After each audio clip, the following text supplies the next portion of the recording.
So last January, when I started at Continent Scale, I pretty much coined this term AIO, and it was about a little over a year ago. And the reason for it wasn't like, oh, I want to create some cool new term. I want to get known for it on the internet. The reason was that I was encountering thousands of writers in my work at Continent Scale that didn't know how to adapt. And they were like, what is the path forward? What do I do? So I'm somebody that back in 2017, I helped define practical content strategy. There was a very corporate definition out in the market. So I wrote a 400-page textbook that has been used in colleges. So it's just my natural go to as a writer and somebody that likes to critically think, like, let me go define this for you. So it made sense to me to coin an actual term for that whole market because I was a writer. I'd started as a freelance writer and I had a lot of sympathy for those people. So I'm like, yeah, there is a new path and it's not human writing anymore. That's dead.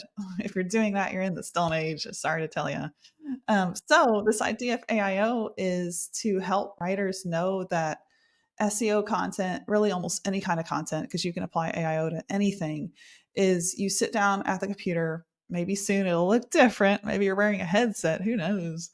And you start with AI. You don't start with your human fingers. You don't start with your human brain. You start with AI because the process is dramatically faster.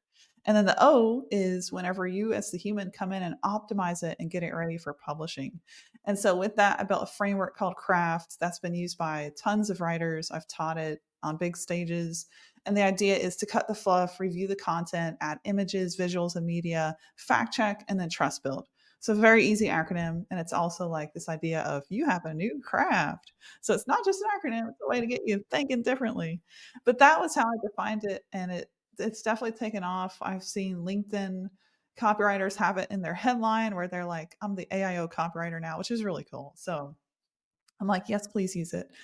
So when I saw James defining it, I was like, ooh, all right, number one for what is an AIO writer. And then I went and saw what James wrote. It's pretty good stuff.